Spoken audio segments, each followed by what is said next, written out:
على هادي الأمم. السلام عليكم ورحمة الله وبركاته.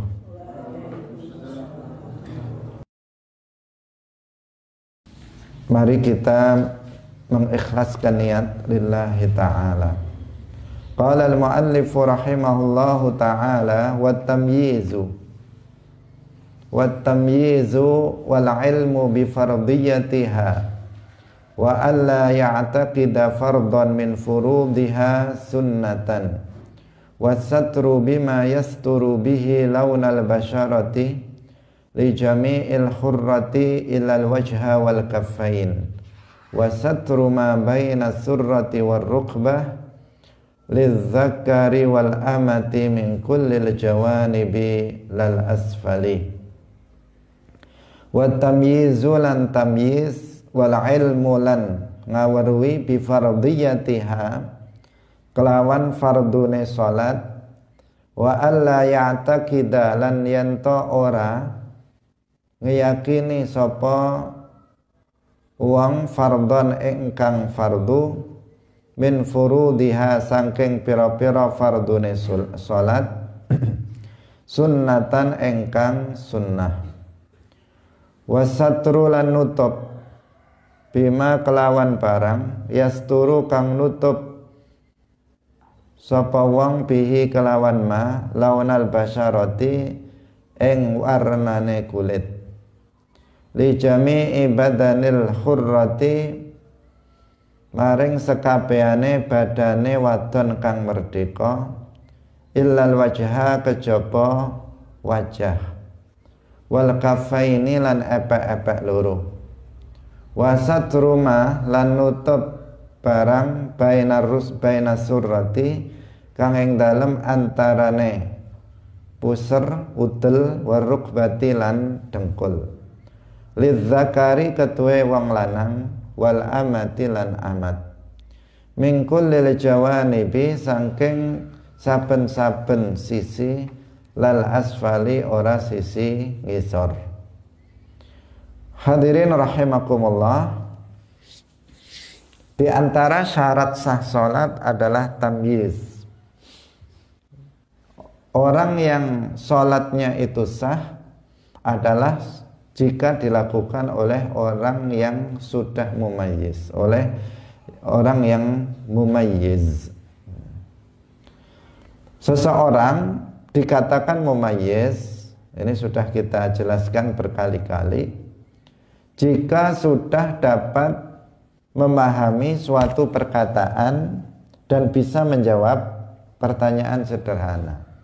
Yafhamul khitab wa yaruddul jawab.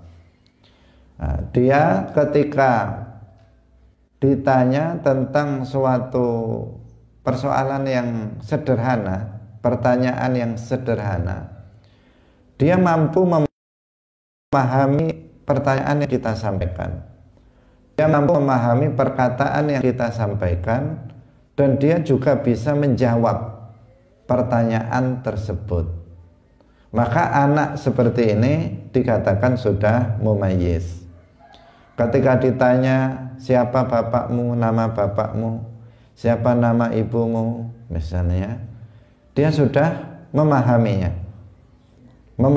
Bisa memahami perkataan kita dan dia bisa menjawabnya. Maka anak ini disebut sudah mumayyiz. Nah, jika dia sudah mumayyiz, maka kalau dia mengerjakan sholat sudah bisa sah, sholatnya itu bisa sah. Atau menurut sebagian ulama, seorang anak itu dikatakan mumayyiz apabila dia telah dapat mandiri dalam makan, minum, istinja, sudah bisa melakukannya sendiri, maka dia disebut mumayyiz. Ketika anak itu sudah mumayyiz, tadi kita sampaikan dia sudah sah melaksanakan sholat, sehingga telah kita jelaskan sebelumnya juga, kalau anak itu sudah mumayyiz dan berumur 7 tahun, maka wajib bagi walinya untuk memerintahkannya sholat, untuk mengajarinya sholat. Kenapa kok diperintahkan untuk sholat? Karena kalau dia sholat itu sudah sah sholatnya. Berbeda dengan anak yang belum mumayyiz. Anak yang belum mumayyiz sholatnya kan tidak sah. Maka tidak diperintahkan kepada anak yang belum mumayyiz sholatlah. Anak yang masih umur 1 tahun, 2 tahun, tidak dikatakan kepada anak itu sholatlah. Karena apa? Karena sholat anak yang belum mumayyiz tidak sah. Baru sah apabila anak itu sudah mumayyiz. Dengan pengertian yang tadi sudah kita jelaskan, maka dikatakan setelah dia mumayyiz dan berumur 7 tahun, maka baru dikatakan kepadanya sholatlah. Juga diajari sholat dan hal-hal yang terkait dengan sholat. Nah, ini perlu untuk diperhatikan. Terkadang kita terlalu bersemangat untuk mengajari anak untuk sholat, tetapi dia belum mumayyiz. Belum mumayyiz sudah diperintah untuk melaksanakan sholat. Nah, ini tidak selayaknya seperti itu. Jadi kalau anak itu masih umur 1 tahun, 2 tahun, itu bukan dikatakan sholatlah, tetapi dikatakan kepadanya misalnya, nak lihatlah ayah sedang sholat. Jadi ibunya waktu ayahnya sedang sholat, misalnya ibunya mengatakan kepada anak yang belum mumayyiz, masih 1 tahun 2 tahun, dikatakan lihat ayah sedang sholat, lihat kakak sedang sholat misalnya. Dia perintahnya adalah diperintah untuk melihat orang yang sedang melaksanakan sholat, bukan diperintah untuk sholat. Nah, karena ini sering tidak diperhatikan. Nah, meskipun dia belum sah sholatnya, karena dia belum mumayyiz, dikatakan oleh orang tuanya sholatlah. Akhirnya sholatnya main-main, karena memang apa? Belum mumayyiz. Kalau belum mumayyiz, dia nggak bisa sholat serius, itu nggak bisa. Dia akan bermain-main.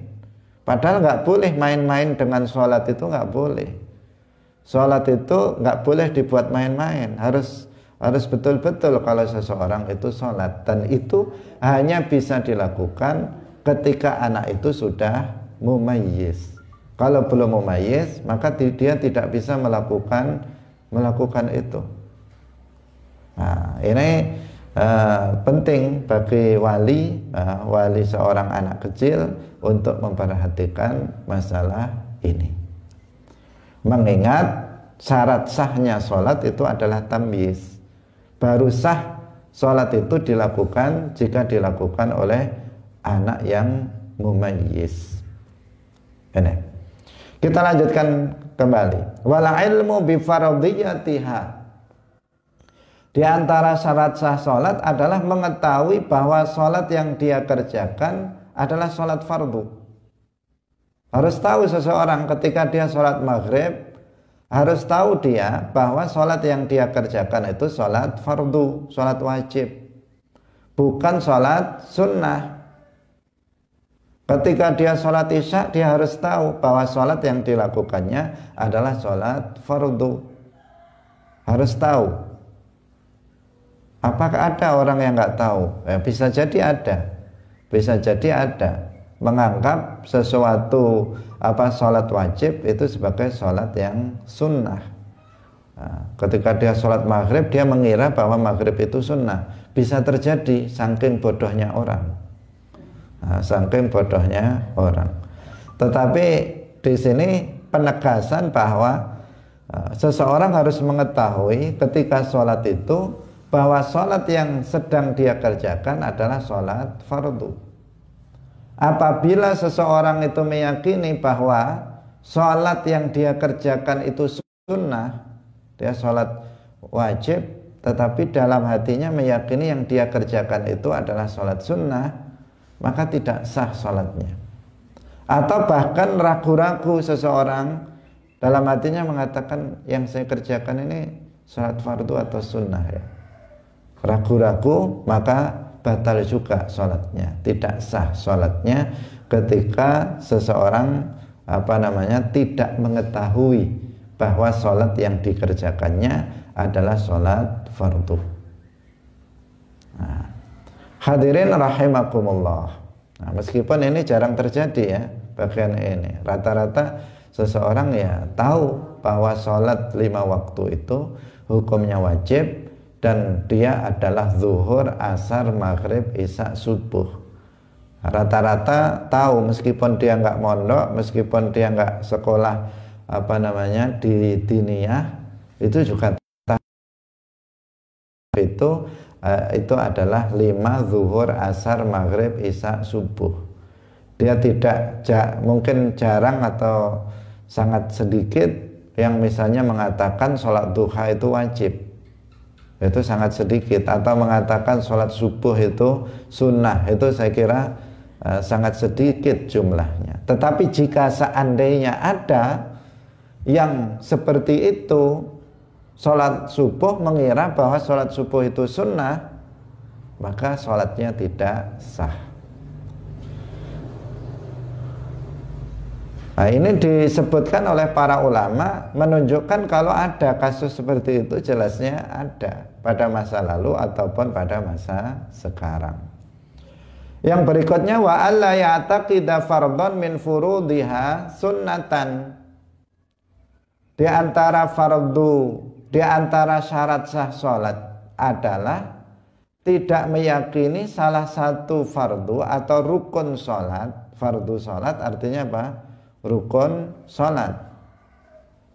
Nah, sering seseorang menyebutnya dengan fardu atau sebutnya dengan rukun, itu maknanya sama.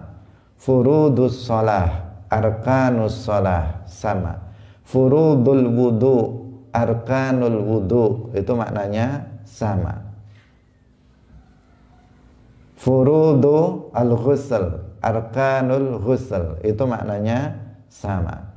Nah, ada arkanus shalah, rukun-rukun salat, disebut juga furudus shalah.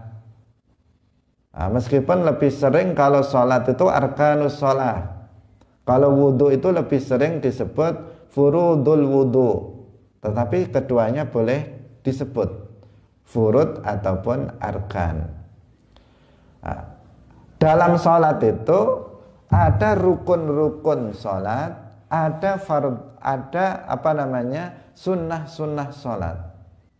Kalau dalam kitab ini hanya dijelaskan tentang rukun-rukun salat,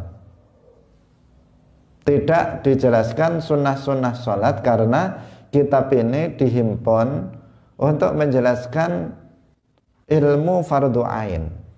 Telah kita jelaskan di awal, meskipun tidak semua yang ada dalam kitab ini fardu ain, tetapi aghlab atau umumnya yang ada dalam kitab ini adalah ilmu fardu ain, ilmu yang wajib dipelajari oleh setiap muslim. Karena itu dalam mempelajarinya kita harus sungguh-sungguh lillahi ta'ala, mempelajarinya dengan sungguh-sungguh. Jangan terlewatkan untuk mempelajari setiap ibarah yang ada dalam kitab ini. Setiap bab yang ada dalam kitab ini jangan sampai tertinggal, karena kebanyakan ilmu fardu ain itu telah disebutkan dalam kitab ini. Hadirin rahimakumullah, sehingga dalam kitab ini tidak memuat sunnah-sunnah wudu, tidak memuat sunnah-sunnah sholat, tidak memuat itu. Bukan berarti itu nggak penting, itu juga penting. Tetapi ini memuat yang fardu, bukan memuat yang kitab ini memuat ilmu fardu ain, bukan yang lainnya, sehingga dibatasi pada menjelaskan rukun-rukun salat. Dan ini penting, pemisahan yang seperti ini adalah penting, karena dalam belajar ilmu agama itu kan harus bertahap dari yang ilmu yang fardu ain kepada ilmu yang misalnya fardu kifayah. Tidak kemudian dicampur aduk, ilmu fardu ainnya belum selesai, kemudian sudah mempelajari yang lain. Apalagi kemudian dicampur aduk. Kalau dicampur aduk sebenarnya ya pada dasarnya tidak ada masalah. Yang penting ada penjelasan bahwa ini fardu, ini sunnah. Itu ada penjelasan seperti itu. Karena kalau nggak ada, ini terkadang seseorang itu kemudian menganggap yang sunnah itu fardu, yang fardu itu sunnah. Karena apa? Belajarnya campur aduk. Jadi ketika dia sholat itu langsung diajarkan keseluruhan. Jadi tidak dijelaskan ini wajib, ini sunnah, itu tidak dijelaskan. Langsung dijelaskan prakteknya. Mulai dari praktek niatnya, usolli fardhu zuhri arba'a raka'atin mustaqbilal qiblati ma'muman lillahi ta'ala. Terus langsung diajari doa iftitah, diajari ta'awud, kemudian Fatihah, kemudian baca surat, kemudian ruku', i'tidal dan seterusnya, diajari langsung bacaannya ruku', bacaan i'tidal dan seterusnya, langsung jadi satu paket. Langsung jadi satu paket. Kalau gurunya itu tidak menjelaskan, ini wajib, yang ini sunnah, ini wajib, ini sunnah. Kalau tidak dijelaskan, maka ini nanti dikhawatirkan orang ini akan menganggap yang wajib itu sunnah, yang sunnah itu wajib. Dikhawatirkan terjadi seperti itu. Dan itu banyak yang terjadi karena cara belajar sholatnya seperti itu. Kalau di kitab para ulama itu kan ada yang seperti ini, misalnya karena difokuskan pada ilmu fardu ain sehingga isinya hanya yang wajib saja. Ada yang campur, ada misalnya kita dalam matan Abi Suja atau Fathul Qarib misalnya. Di situ dijelaskan yang wajib juga yang sunnah, tapi terpisah. Dijelaskan misalnya arkanus sholah. Nanti setelah itu dijelaskan sunanus sholah, sunat-sunat sholat. Itu kan terpisah. Nah, sehingga seseorang itu, anak itu kalau yang diajari sholat atau siapapun, orang tua pun kalau diajari sholat, dia bisa membedakan, oh ini rukun, hukumnya wajib. Jika dia tinggalkan, maka sholatnya akan tidak sah. Kemudian ini sunnah sholat. Maka ini kalau ditinggalkan maka dia tidak apa-apa. Tetapi sunnah sholat di sini ada dua. Di sini ada sunnah aba'at, ada sunnah hayat. Sunnah aba'at jika ditinggalkan maka harus diganti dengan sujudus sahwi.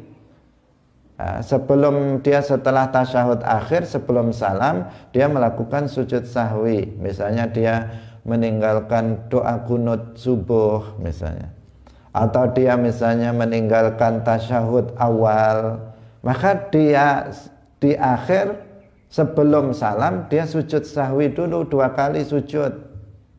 Itu namanya sunnah aba'at. Kemudian ada sunnah hayat. Sunnah hayat itu adalah sunat yang apabila dia meninggalkannya dengan sengaja atau tidak, maka dia tidak mengganti dengan sujudus sahwi, tetapi dia akan kehilangan pahala sunnah itu. Misalnya membaca ta'awud, sebelum membaca Fatihah baca a'udzubillahi minasyaitonirrajim, baru bismillahirrahmanirrahim. Itu sunnah dalam sholat. Kalau seseorang meninggalkannya, maka dia tidak berdosa, sholatnya tetap sah, tetapi dia kehilangan pahala. Sunnah hay'ah, misalnya membaca doa iftitah, wajah tu wajhiyah dan seterusnya itu, tawajjuh atau iftitah, itu hukumnya apa? Sunnah hay'ah.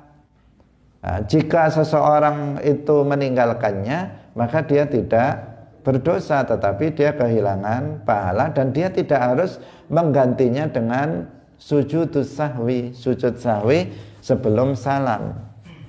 Nah, Jadi di situ dalam kitab itu dijelaskan begitu, dalam misalnya Fathul Qorib atau kitab-kitab fikih lainnya dijelaskan begitu. Semuanya dijelaskan, tetapi dia apa? Dia dipisah-pisah bab, fasal-fasal. Fasal menjelaskan tentang rukun sholat, fasal menjelaskan tentang sunnah sholat. Sehingga bisa memilah, sehingga seseorang itu bisa memilah antara ini yang wajib dan antara yang sunnah, bisa memilah. Kalau yang tidak seperti itu, misalnya langsung praktek, langsung baik itu yang sunnah, yang wajib dijadikan satu, cara mengajarkannya, akhirnya apa? Akhirnya seseorang itu tidak bisa paham, tidak bisa membedakan mana yang rukun sholat dan mana yang sunnah sholat. Gak bisa dia membedakannya. Nah, apa ada bahayanya kalau dia tidak bisa membedakan? Ada, yaitu ketika dia menganggap yang fardu itu sunnah. Ketika dia menganggap misalnya baca Fatihah itu sunnah, ketika dia menganggap rukuk itu sunnah, ketika dia menganggap i'tidal itu sunnah, maka di sini apa? Salatnya nggak sah, salatnya tidak sah jika seperti itu. Nah, makanya kita dalam mengajarkan salat, kalau kita mengajarkan salat kepada orang lain, hendaknya dipisah-pisah. Bisa kita memang pertama mengajarkan yang fardu saja, yang wajib saja, udah itu, baru setelah selesai baru kemudian kita ajarkan sholat yang sempurna, yaitu sempurna dengan pengertian menambah amalan-amalan apa yang sunnah dalam sholat itu, menambahnya. Bisa seperti itu, atau langsung tetapi dengan dipisahkan, ini yang wajib, ini yang sunnah. Dengan diberitahu, maksudnya beritahu ini wajib, ini sunnah, ini wajib, ini sunnah ab'ad, ini sunnah hayat. Langsung diberitahukan seperti itu. Itu juga bisa seperti itu. Karena dikhawatirkan jika tanpa pemberitahuan itu akan, tanpa diajarkan pemisahan seperti itu, nanti akan menganggap yang fardu itu sunnah. Dan itu banyak terjadi. Banyak sekali orang yang belajarnya itu begitu. Belajarnya itu begitu. Jadi tidak menjelaskan, langsung prakteknya. Belajar niat sholat, belajar belajar bacaan sujud, bacaan ruku, sehingga sebagian menganggap bahwa itu adalah wajib. Meskipun, tetapi kalau seseorang itu menganggap yang sunnah itu wajib, sholatnya tetap sah. Nah, sholatnya tetap sah. Misalnya dia menganggap bahwa membaca subhana rabbiyal azimi wa bihamdih itu wajib misalnya, maka di sini sholatnya tetap sah. Yang nggak sah itu jika menganggap yang wajib itu sunnah. Misalnya menganggap ruku itu sunnah, maka itu batal. Kalau seseorang menganggap semuanya wajib, maka itu nggak batal sholatnya. Tetapi kalau menganggap misalnya yang wajib itu sunnah, maka di sini hukumnya batal. Hadirin rahimakumullah, ini sebagai perhatian bagi kita di dalam kita mengajar. Bukan berarti kemudian meremehkan sesuatu yang sunnah, tidak seperti itu. Karena dengan mengerjakan yang sunnah, maka seseorang itu akan sempurna pahala sholat yang dilakukan. Sebagian perkara sunnah itu nanti apabila ditinggalkan maka akan mengurangi dari pahala sholat. Sehingga semestinya seseorang tidak mengabaikan hal-hal yang sunnah dalam sholat. Itu. Yang sering dilupakan itu misalnya membaca ta'awud sebelum membaca Fatihah. A'udzubillahi minasyaitonirrajim, baru bismillah Fatihah. Bismillah termasuk Fatihah ayat yang pertama. Itu sering dilupakan. Jarang orang ketika sholat itu membaca itu langsung bismillah. Nah, misalnya Nah, itu juga nggak apa-apa dalam pengertian karena ta'awud itu hukumnya sunnah hay'ah. Nah, itu. Sehingga terkadang seseorang itu ketika ini dampak negatifnya, tetapi tidak tidak membahayakan. Dampak negatifnya apa? Ketika seseorang dikatakan ini wajib, ini sunnah, kemudian yang wajib saja yang dikerjakan, yang sunnah tidak.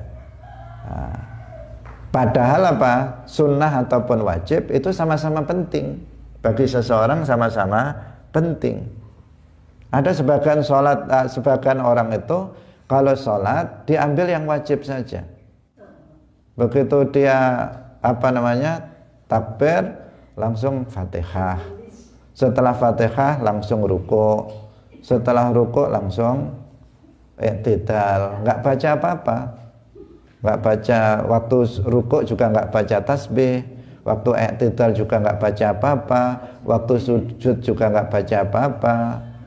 Karena apa? Dia tahu, oh ini sunnah. Karena itu saya enggak perlu melakukannya. Nah ini yang keliru. Ketika dia mengatakan sunnah, enggak perlu saya melakukannya, ini keliru, pandangan yang keliru. Sunnah itu dianjurkan untuk dilaksanakan, bukan nggak apa-apa nggak dilaksanakan. Tetapi sunnah itu artinya apa? Kita diperintahkan untuk melakukannya. Hanya saja perintahnya tidak sekuat wajib. Nah, karena itu sangat disayangkan kalau seseorang itu sholatnya semacam itu. Terkadang begitu. Ini kalau yang nggak paham ini sunnah ini wajib, sholatnya sempurna malahan. Karena apa? Dia nggak tahu, dikira semuanya wajib dikerjakan semuanya. Nah ini sempurna. Tapi bagi yang tahu, malah dia tidak melaksanakan yang sunnah. Nah ini yang bermasalah, yang harus diingatkan bahwa sunnah itu bukan berarti nggak perlu, bukan berarti seperti itu. Tetap perlu seseorang melakukan yang sunnah sholat ini. Nah, jadi dalam penjelasan disebutkan secara terpisah, tetapi ditekankan pentingnya melaksanakan sunnah sholat itu sangat dipentingkan, khususnya kalau kita longgar, kita tidak terdesak waktu misalnya, tapi semestinya ya seseorang meluangkan waktu untuk sholat. Tapi seseorang terkadang dalam kondisi tertentu terdesak, misalnya dia sholat dalam perjalanan, misalnya kereta apinya itu dia hanya berhenti 10 menit, sementara dia harus wudhu kemudian sholat. Kalau dia baca lengkap, baca doa iftitah, baca suratnya yang panjang, misalnya baca tasbih dalam rukuk misalnya 3 kali, dalam sujud 3 kali dan seterusnya, maka akan ketinggalan kereta api misalnya. Maka di sini apa? Di sini dia boleh meninggalkan atau dia nggak masalah kalau dia meninggalkan perkara yang sunnah agar yang wajib itu tidak ketinggalan. Artinya dia tetap membaca Fatihahnya dengan pas, kemudian dia membaca tasyahudnya juga dengan pas, dia sujudnya dengan sempurna, rukuknya dengan sempurna. Karena kalau ditambahi dengan yang sunnah, nanti dia rukuknya tidak sempurna misalnya, sujudnya tidak sempurna dan seterusnya. Nah, gara-gara mementingkan yang sunnah, kemudian begitu rakaat terakhir sudah ada pengumuman mau jalan, akhirnya rakaat yang terakhir rukunnya pun ketinggalan atau rukunnya tidak sempurna dia melaksanakannya. Nah, karena tidak mewaspadai itu tentang masalah waktu. Nah, tapi kalau dalam keadaan normal, sangat rugi seseorang kalau dia meninggalkan sesuatu yang sunnah dalam sholat. Misalnya dia nggak baca surat, sangat rugi dia. Atau dia misalnya nggak baca tasbih ketika sujud, ketika ruko, dia sujud nggak baca apa-apa, akan sangat rugi dia. Akan sangat rugi karena kehilangan pahala yang sangat besar. Padahal dia dalam keadaan nganggur. Berbeda, sholat kita ini berbeda dengan sholatnya orang sholihin, sholatnya Rasulullah ketika sholat itu nggak ada yang lebih nikmat dibandingkan sholat. Para aulia, para sholihin, waktu yang paling nikmat itu adalah ketika dia melaksanakan sholat. Nggak ada yang lebih nikmat dari sholat. Sholat itu hiburan bagi mereka ketika sholat, sehingga sholatnya itu berlama-lama. Mereka nggak cepet-cepet, mereka berlama-lama dalam sholat itu karena dia merasakan betapa nikmatnya dalam mengerjakan sholat. Lebih nikmat dari semua kenikmatan yang ada di dunia ini. Itu bagi siapa? Bagi para wali, bagi orang-orang soleh. Tapi bagi sebagian besar kita, sholat ini nggak kerasan melaksanakan sholat ini. Pengennya cepet-cepet salam aja. Padahal setelah salam itu dia kemana? Dia duduk. Setelah salam itu dia duduk, jalan-jalan. Yang dikerjakan nggak ada yang sangat penting. Bukannya setelah sholat kemudian dia langsung misalnya murojaah atau belajar atau apa, ada kegiatan yang penting. Habis sholat ternyata duduk-duduk santai-santai. Lah tadi kok sholat kok nggak dibaca dengan lengkap, yang sunnah kok tidak dikerjakan, tetapi dia ingin buru-buru keluar dari sholat. Nah, ini keanehan dari kita ya. Kita mengatakan sebagian besar kita seperti itu. Artinya kita belum bisa menikmati manisnya ibadah. Manisnya ibadah kita belum bisa menikmati. Dan ini juga terkait dengan kebiasaan. Terkait dengan apa? Kebiasaan. Sehingga seseorang tidak bisa merasakan nikmatnya dalam melaksanakan sholat.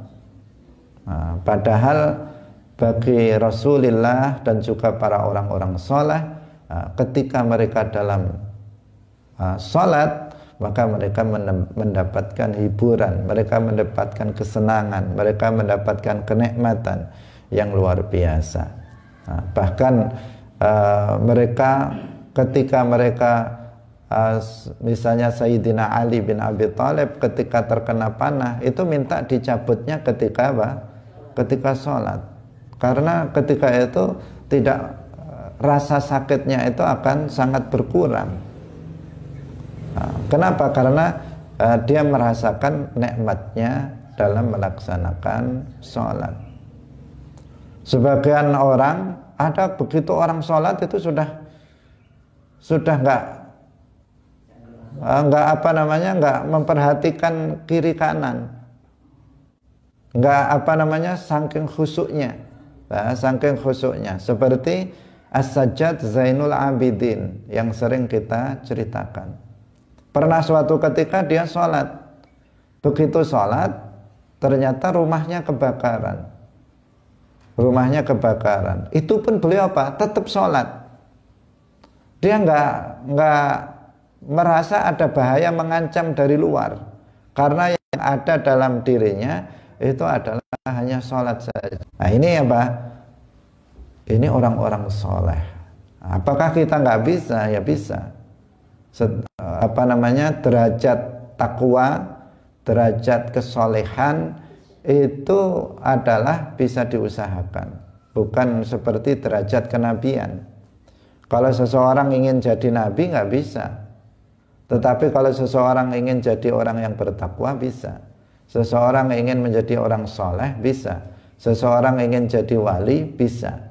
Tetapi kalau seseorang ingin jadi nabi nggak bisa, karena itu bukan sesuatu yang bisa diusahakan. Nah ini hadirin rahimakumullah.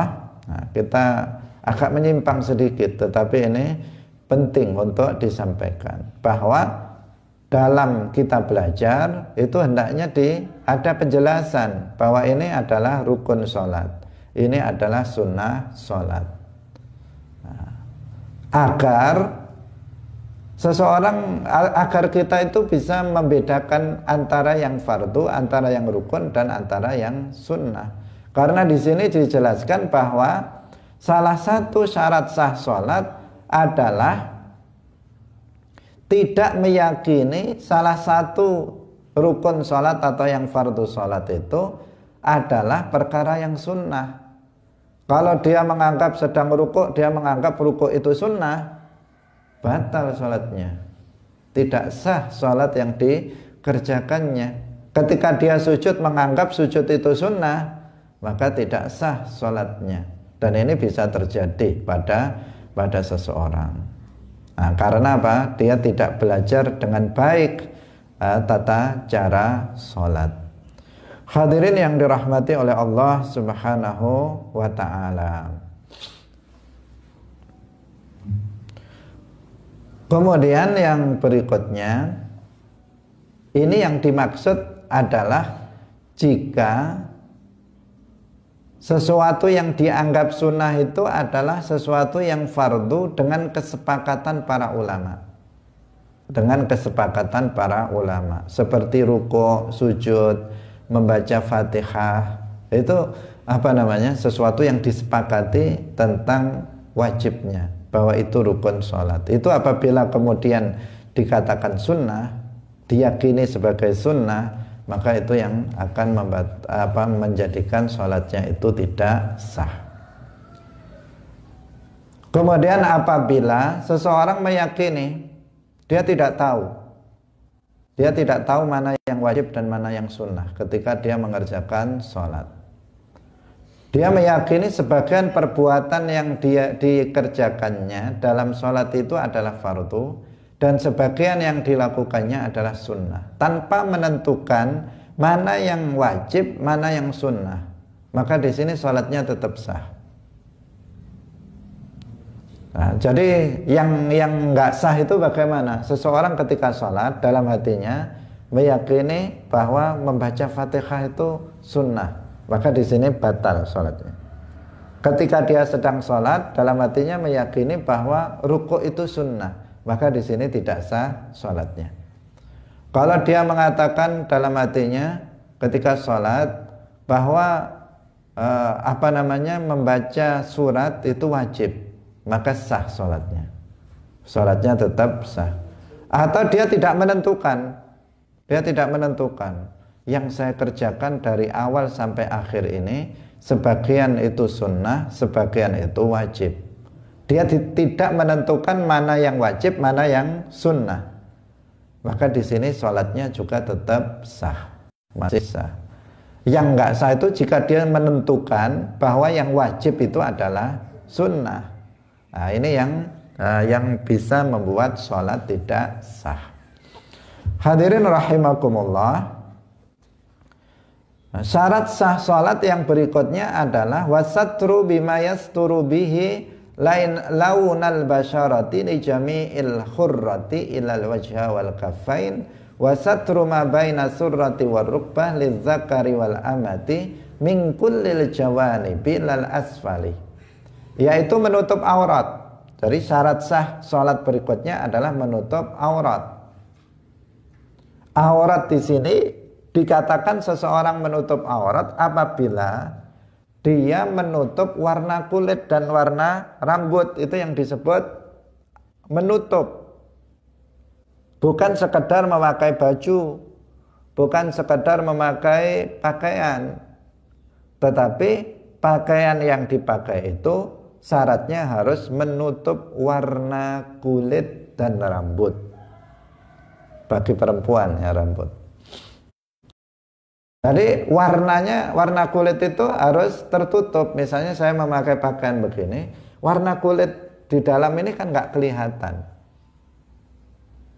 Apakah misalnya saya tutup seluruhnya, apakah kulitnya itu hitam atau kuning atau putih, itu nggak tahu orang. Karena apa? Tertutup. warna kulitnya tertutup, itu dikatakan apa namanya, menutup aurat. Tetapi kalau masih misalnya semerawang, masih tembus pandang, dia memakai pakaian, tetapi orang tahu, oh dia putih kulitnya, oh dia kuning, oh dia orang hitam kulitnya. Nah, dia pakai pakaian tapi masih bisa orang mengetahui warna kulitnya, maka itu belum dikatakan menutup aurat. Belum dikatakan apa? Menutup aurat. Karena menutup aurat itu ketentuannya adalah menutup warna kulit dan rambut. Nah, rambut ini tentu bagi siapa? Bagi perempuan. Hadirin yang dirahmati oleh Allah Subhanahu wa ta'ala. Nah, batas aurat bagi perempuan dan laki-laki itu berbeda. Aurat bagi perempuan adalah seluruh badannya kecuali muka dan kedua telapak tangan. Jadi seluruh badannya kecuali muka dan kedua telapak tangan. Muka ya seperti yang kita bahas dalam wudhu, batas-batasnya. Nah, batas-batas mulai dari tempat tumbuhnya rambut sampai kepada dagu, dan sampai telinga satu ke telinga yang lain, anak telinga satu ke anak telinga yang lain. Itu muka. Itu boleh terbuka dan harus terbuka, boleh ditutup bagi seorang perempuan. Nah, dan kedua telapak tangan, dua telapak tangan baik dalam maupun luar, ini bukan aurat. Nah, seluruh badannya kecuali muka dan kedua telapak tangan itu adalah aurat. Saya ulangi lagi, seluruh badan perempuan selain muka dan kedua telapak tangan adalah aurat, baik di dalam sholat maupun di luar sholat. Nah, meskipun ada sebagian ulama mutaakhirin yang mengatakan lebih apalagi mengatakan lebih ketat lagi, mengatakan kalau di dalam sholat itu kecuali muka dan kedua telapak tangan, kalau di luar sholat semuanya termasuk muka dan kedua telapak tangan itu aurat, sehingga harus ditutup. Ini pendapat ini ada, tetapi pendapat ini apa? Pendapat yang tidak kuat. Pendapat yang kuat, yang rajih, itu pendapat yang mengatakan bahwa aurat seorang perempuan di dalam sholat dan di luar sholat itu adalah seluruh badannya kecuali muka dan kedua telapak tangan. Ini pendapat yang kuat mengatakan seperti itu, baik di dalam sholat maupun di luar sholat seperti itu. Tetapi perlu untuk diperhatikan bagi kaum perempuan, kalau dia memakai mukena atau memakai kerudung atau jilbab dalam bahasa kita, itu harus dagunya harus ditutup. Dagunya harus ditutup, karena kalau tidak maka aurat auratnya nanti akan terlihat. Jadi harus ditempelkan jilbabnya atau mukenanya itu pada dagu, baik di dalam sholat maupun di luar sholat. Karena tadi auratnya perempuan seluruh badannya kecuali wajah dan kedua telapak tangan. Kedua telapak tangan juga harus diperhatikan. Hendaknya kan sudah ada ada talinya. Mukena itu ada talinya. Hendaknya diapakan? Hendaknya segera untuk hendaknya dicantolkan ke ke jari.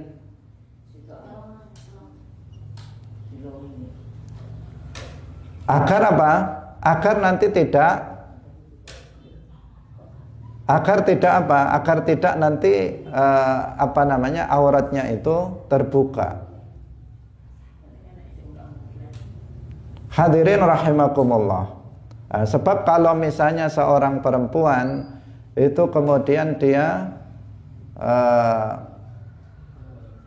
auratnya itu ketika ini tidak dicantolkan misalnya ke jari, kemudian dia ketika takbiratul ihram, ketika dia mengangkat tangannya, maka ini akan tertarik, dia akan tertarik sehingga akan terbuka auratnya itu. Hadirin yang dirahmati oleh Allah Subhanahu wa ta'ala, Allah Subhanahu wa ta'ala, hadirin rahimakumullahu ta'ala, mungkin sampai di sini yang bisa kita sampaikan, karena sedikit kita ada gangguan, insya Allah besok akan kita jelaskan pada bagian yang terakhir, yaitu menutup aurat. Semoga bermanfaat. Barakallahu fikum. Assalamualaikum warahmatullahi wabarakatuh.